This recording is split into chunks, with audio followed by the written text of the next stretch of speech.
Muy buenos días, estimados alumnos. Para mí es un gusto nuevamente estar el día de hoy, 5 de abril del presente año, para continuar con el contenido del curso de técnicas de investigación criminal. Pues nos toca a través de esta vía, de este canal, continuar impartiendo la clase por las circunstancias que ya todos sabemos, esperando que al momento de que ustedes puedan ingresar a la plataforma se encuentren bien de salud. Son mis mejores deseos. De esa cuenta vamos a continuar.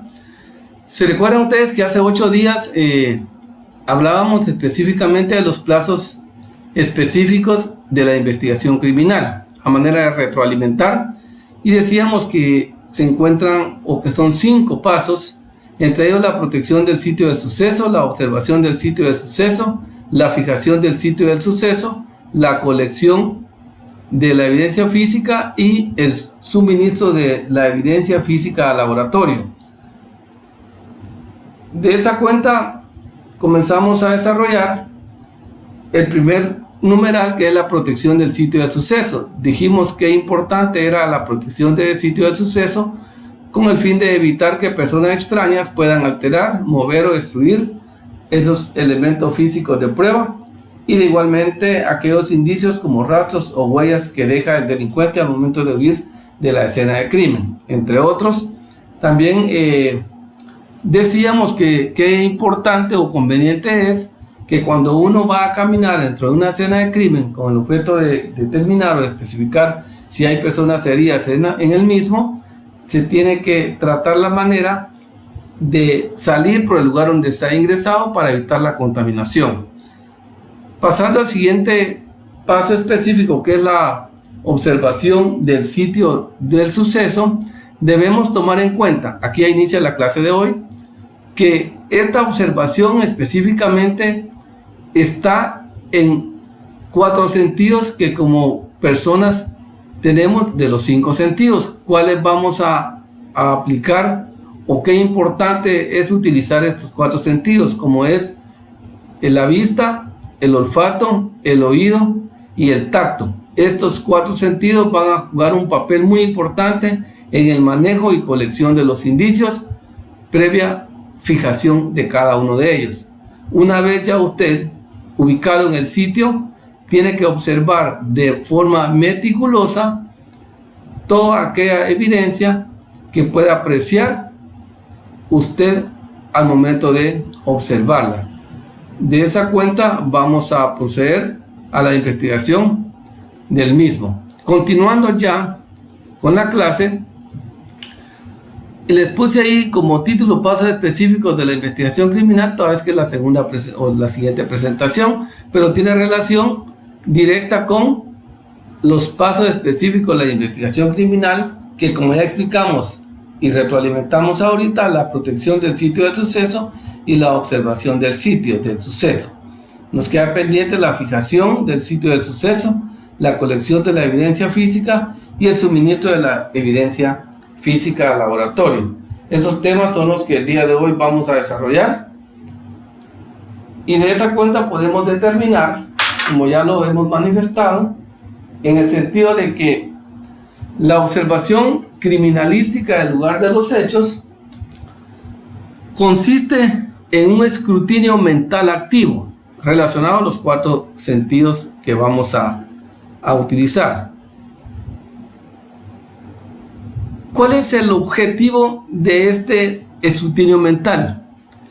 Descubrir todos los elementos de la evidencia física que tenga relación entre el hecho y la escena de crimen, es decir, material sensible, y establece la relación que guardan entre sí con el hecho que se investiga. Los fines de esta observación, ¿cuáles son? Los fines, recuerden entonces, aquí estamos hablando como fin específico la observación del sitio del suceso. Esto tiene sus propios fines. Uno es comprobar la realidad del presunto hecho que se ha cometido. Eso es lo primero que vamos a observar. 2, encontrar suficiente evidencia física que nos permita, por una parte, identificar al autor o autores del delito, y por la otra, conocer las circunstancias de esa participación del delito. De esa cuenta, con relación a la observación criminalística del lugar de los hechos, es conveniente tener presente los siguientes aspectos.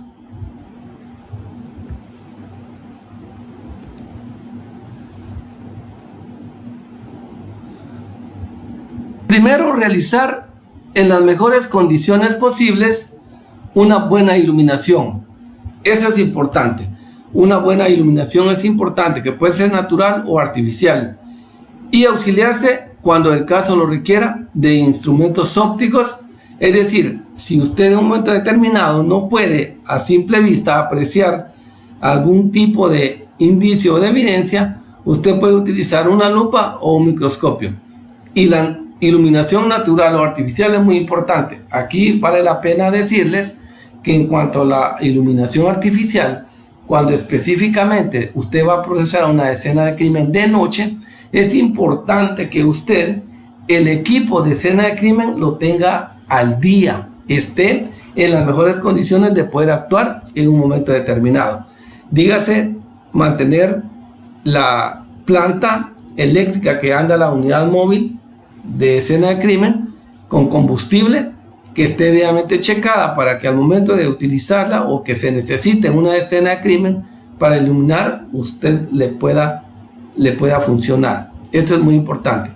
Practicar sin dilación, es decir, de manera urgente, de ser posible, en cuanto tenga conocimiento del hecho, porque conforme el tiempo pasa, la verdad se diluye, según dice un aforismo criminalístico.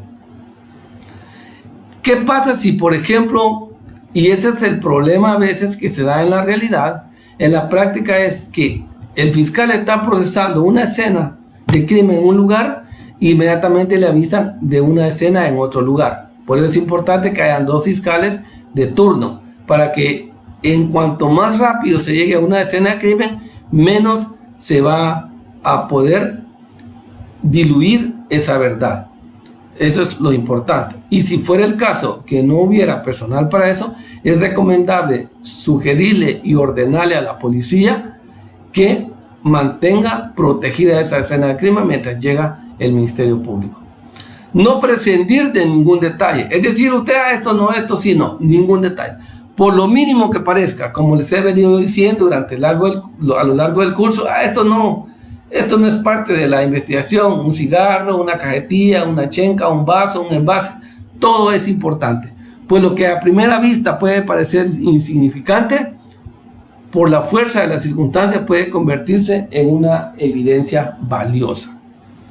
Hans Gross ha dicho: el más leve detalle, lo que más baladí parece, suele ser en ocasiones clave que nos conduce a la averiguación de la verdad, según lo comprueban la mayoría de las causas célebres y acredita la experiencia propia. ¿Qué es la fijación del sitio del suceso? Este sería un tercer paso específico de la investigación criminal. La fijación del sitio del suceso es muy importante. Las diligencias preliminares se aplican a todo tipo de delito. Cuando hablamos de diligencias preliminares, son aquellas que usted va a realizar al momento de llegar a la escena de crimen. ¿Qué es lo que va a realizar usted o cómo la va a operar antes de poder proceder a levantar, embalar y enviar al laboratorio cualquier elemento físico de prueba? Primero tiene que fijar la escena de crimen. Después que la haya fijado, usted va a proceder con lo que posteriormente sigue. El lugar de los hechos debe ser fijado previamente, ahí lo dice.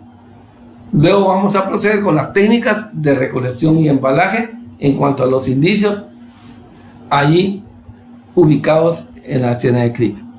Esta fijación del lugar de los hechos se basa en 4 técnicas. ¿Cuáles son? Primero, una descripción escrita.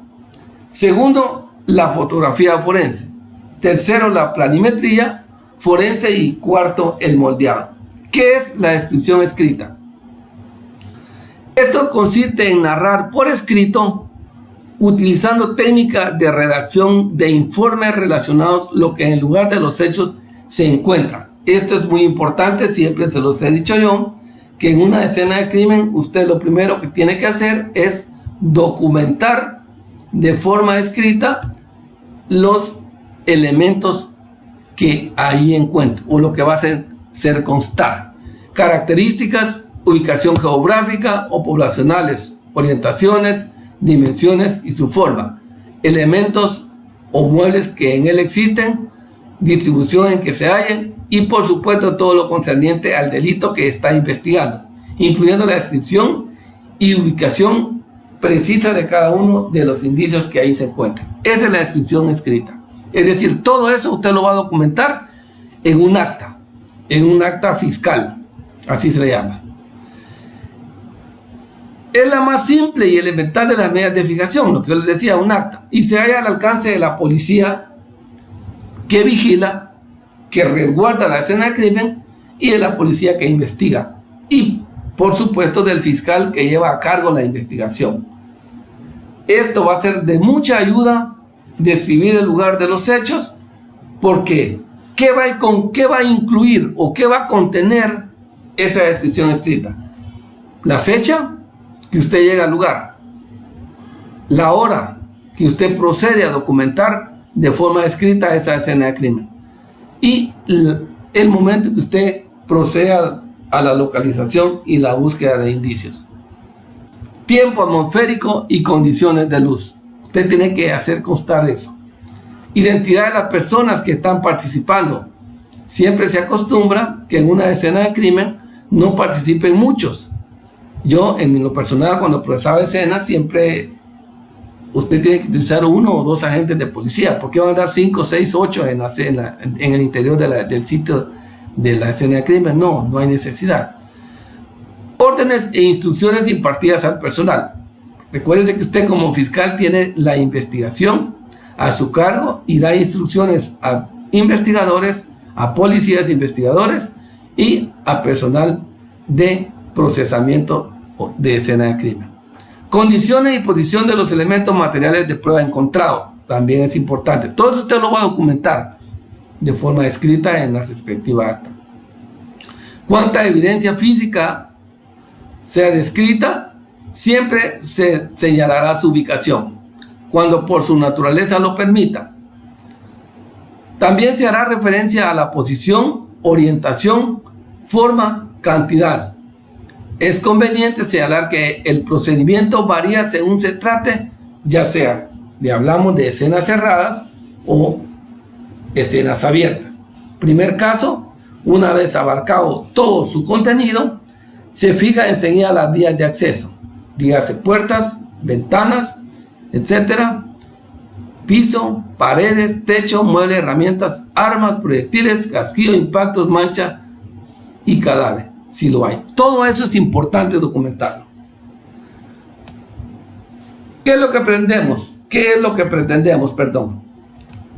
Descubrir la evidencia que pudo haber sido ocultada por el autor. Si nosotros revisamos y documentamos todo lo que dice la diapositiva anterior, dice paredes, techos, muebles. Recuerden que una escena de crimen no es solo un homicidio, puede ser otro tipo de procesamiento. Drogas, por ejemplo, usted tiene que buscar en el techo, en las láminas, en los muebles, roperos, refrigeradoras, estufas, lavadoras, donde usted crea, donde su imaginación llegue, que puede estar oculto un indicio que le pueda ser útil en la investigación.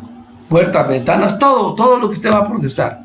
Herramientas, y por qué no decirlo, armas, casquillos y manchas de sangre y del cadáver si se encontrara, si hablamos de una escena de crimen, de un homicidio. Pero todo lo que usted procese como investigador y que sea constitutivo de delito va a ser escena de crimen, porque allí se cometió un crimen. No necesariamente, como les he dicho, tenga que ser un homicidio, muerte de una persona. Cualquier tipo de delito es una escena de crimen.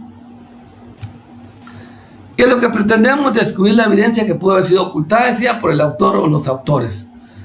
También vamos a revisar servicios higiénicos, despensa y sitios oscuros, lugares abiertos. Aparte de hacer un examen minucioso del propio sitio, hablamos de escena abierta, es aconsejable hacer lo mismo con los alrededores, aplicando los procedimientos de rastreo criminalístico que para estos casos están señalados. Por ejemplo, el equipo de escena de crimen utiliza un detector de metales con el cual se puede determinar en un momento dado casquillos que estén ocultos a simple vista y que a través del detector se puedan encontrar y procesar. La descripción escrita es en definitiva lo que se denomina acta de la inspección ocular, lo que yo les había dicho, y en nuestro caso el modelo será establecido por el Ministerio Público. ¿Por qué? Porque en Guatemala es la institución autónoma encargada de la investigación y de la persecución penal. ¿Qué es la fotografía forense? Otro punto.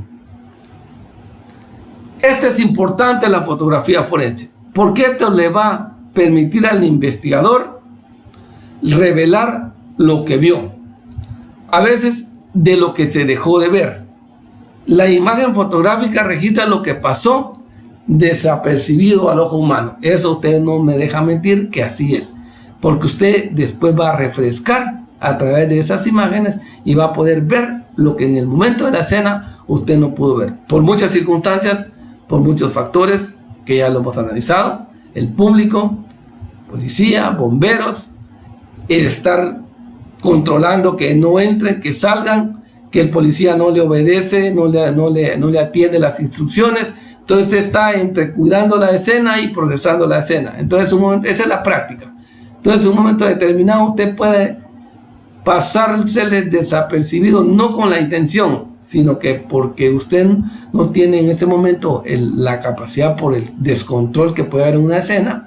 Porque créanme lo que en la práctica a veces uno se encuentra con personas complicadas, que es parte del trabajo, pero que a veces no quieren atender las instrucciones que usted le está dando. El documento gráfico significa que en cualquier momento nos recordará de una manera fiel el lugar de los hechos. Es decir, cómo estaba el cadáver, porque usted lo va a documentar a través de la fotografía. Las armas, las manchas de sangre, donde estaban, huellas y todo lo demás. Es importante que usted en una escena de crimen, primero la fotografía forense, es decir, primero resguardar el sitio, ¿verdad?, del suceso, de la escena de crimen. Después la fotografía, porque allá a usted no se le va a escapar nada. El lugar de los hechos puede sufrir cambios significativos conforme pasa el tiempo, lo que ya hemos dicho, ya sea por la acción de factores cosmotelúricos, la lluvia, la intervención de personas ajenas a la investigación, familiares, amigos, curiosos, errores del investigador, descuidos o inexperiencia. Por ello, la primera medida que ya les he dicho en la investigación es fotografiar la escena, para que de este modo quede un registro de cómo fue encontrado el escenario del hecho. Muy importante, jamás usted va a llegar a una escena y después de haber incursionado en esa escena, usted procede a documentarla. Primero la fotografía forense.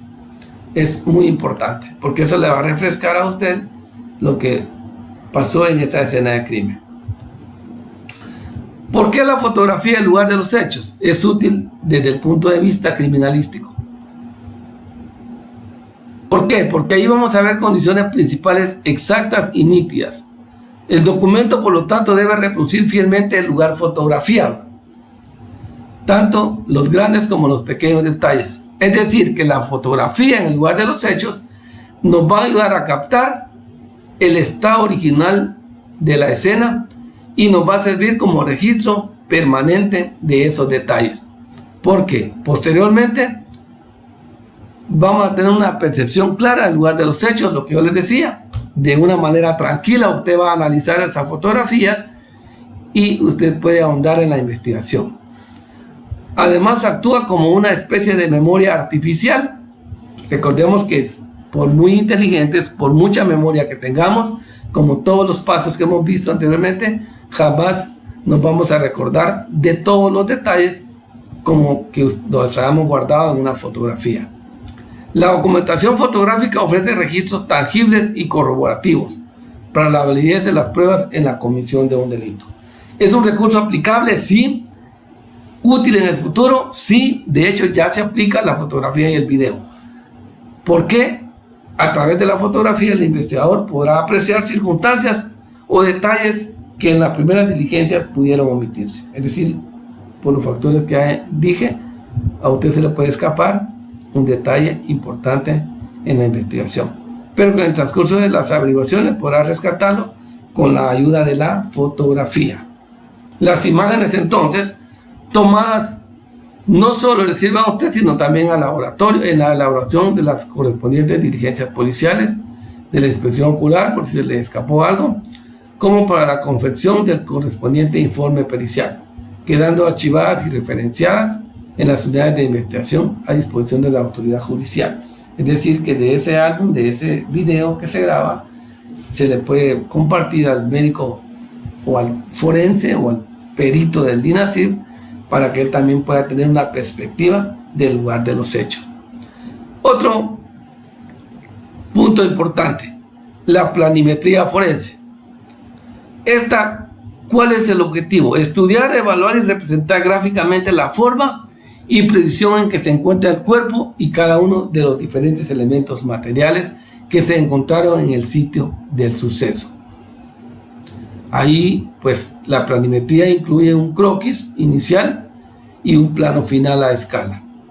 Que va a aportar información gráfica que va a brindar al funcionario del lugar contorno, ubicación de muebles e inmuebles, objetos, elementos, materiales de prueba y posición final del cadáver, entre otros. Esta planimetría forense en los procesos penales se incluye. Recordemos que les he hablado de la libertad de prueba y todo está permitido dentro de un proceso penal, siempre y cuando esa prueba o ese elemento de investigación que usted va a aportar haya sido obtenido legalmente. La planimetría forense es un elemento de convicción o elemento de investigación al proceso que va a ayudar a ilustrarle al juez la posición en que estaban los objetos y, si es un homicidio, la posición en que estaba el cadáver y el lugar donde estaba, aparte de la fotografía, también la planimetría. Es decir, que hay personas, por ejemplo, en la escena de crimen del Ministerio Público hay planimetrista y hay fotógrafo y embalador. En una escena de crimen siempre llegan 4 y cada uno con su función que le corresponde.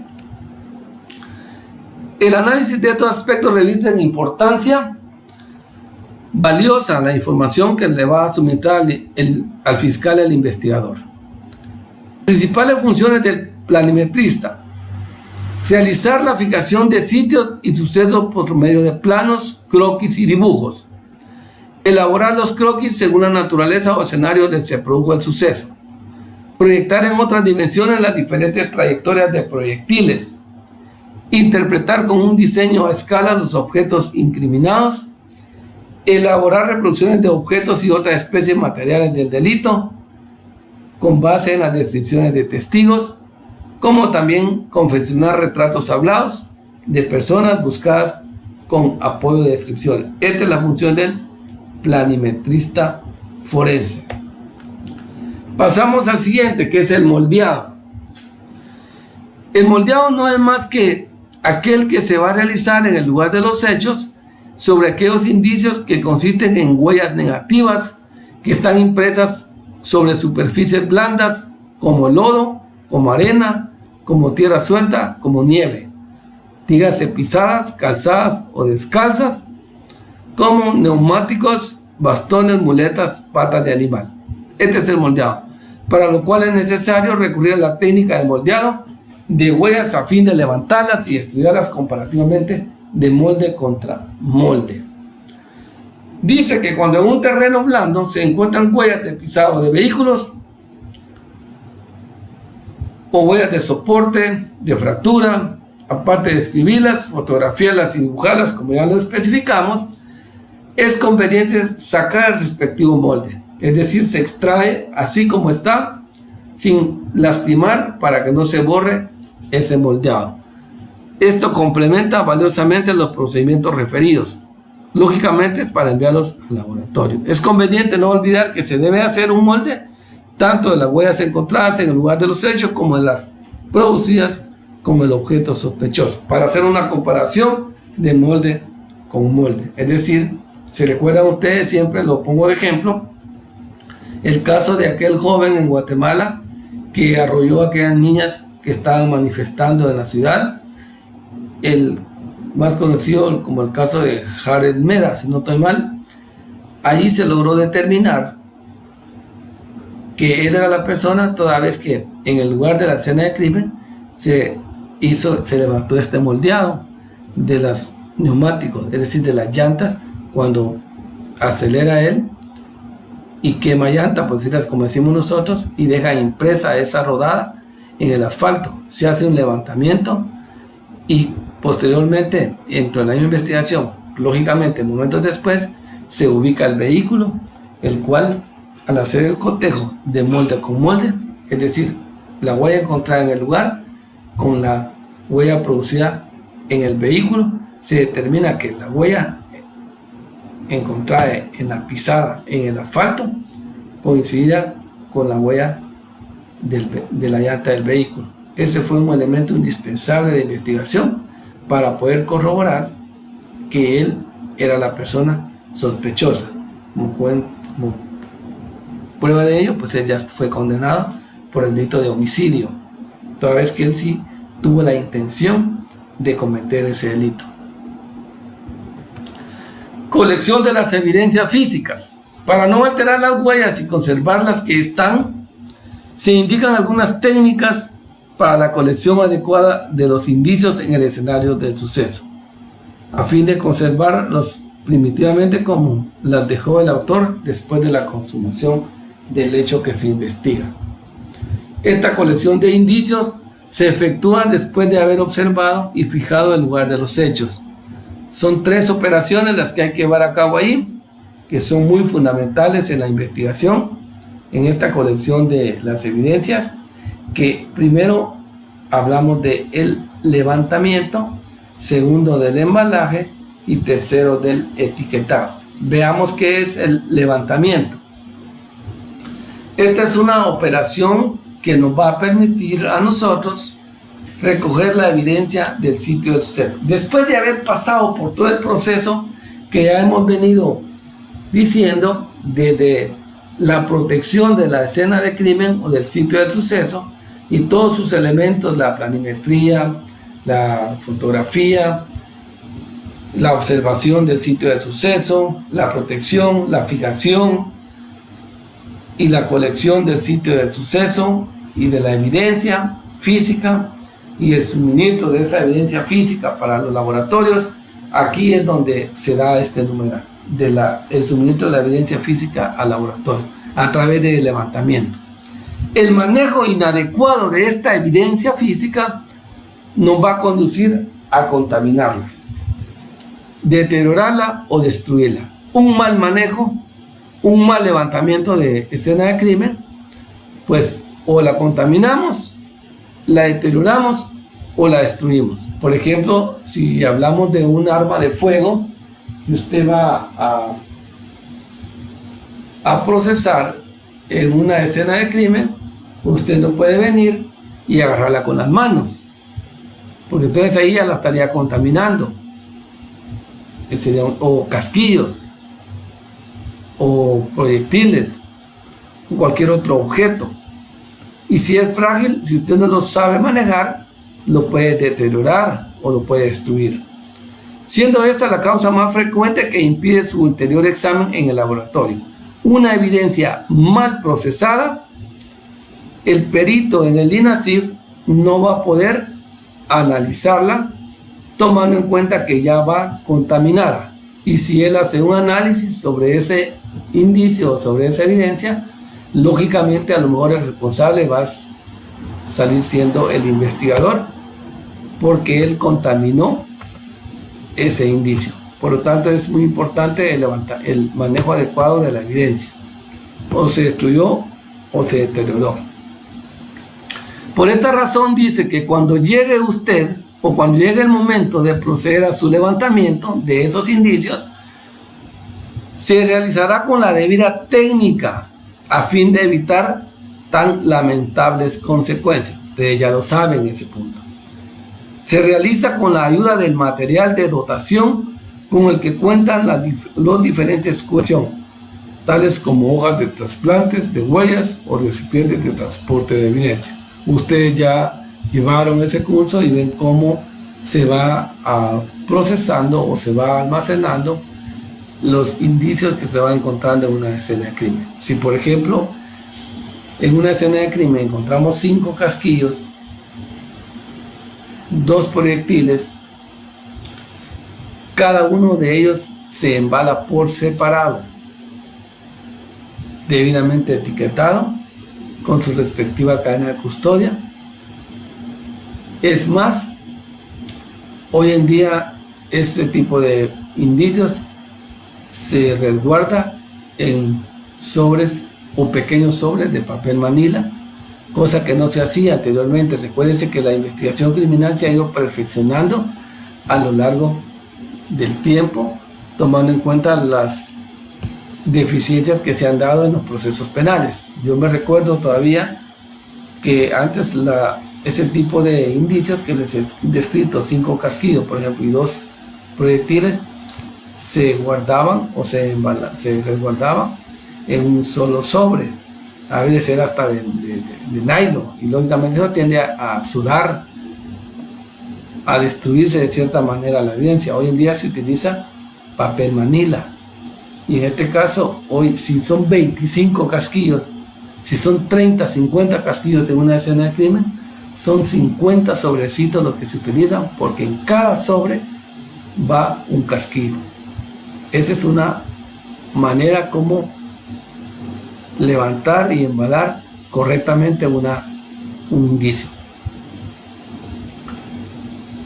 porque dice que se realizará con la debida técnica a fin de evitar tan lamentables consecuencias. Es decir, al final, que por un mal manejo de una escena de crimen o un levantamiento y el manejo inadecuado de una evidencia física, una persona que esté siendo sindicada de un delito pueda salir absuelta.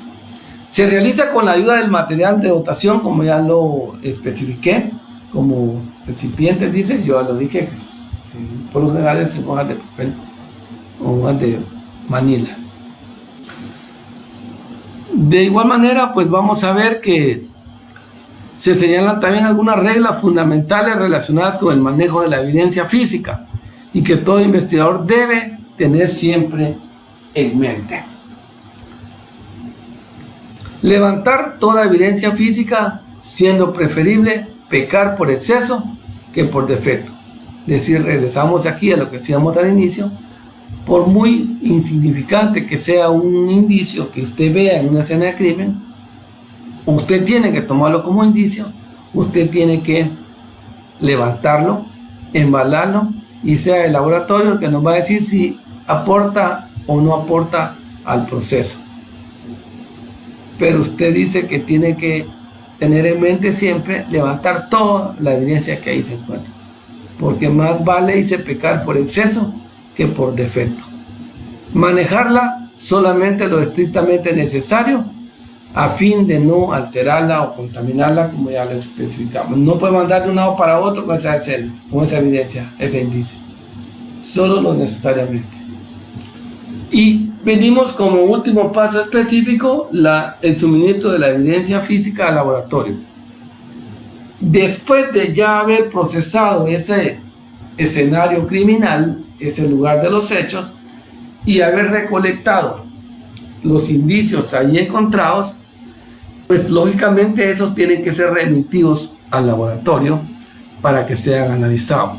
Y aquí dice que el transporte o suministro de esas evidencias físicas se debe realizar bajo estrictas normas de seguridad para evitar alteraciones, pérdida, deterioro o contaminación. Para eso existe la cadena de custodia.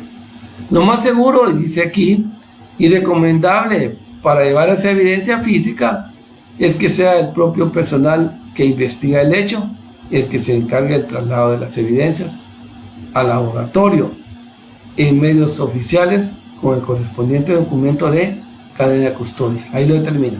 En la práctica no se da porque un fiscal no puede andar llevando y trayendo evidencias, en este caso de Guatemala o de Petén a Guatemala. Están hablando de 2 días, los procesos se paralizarían.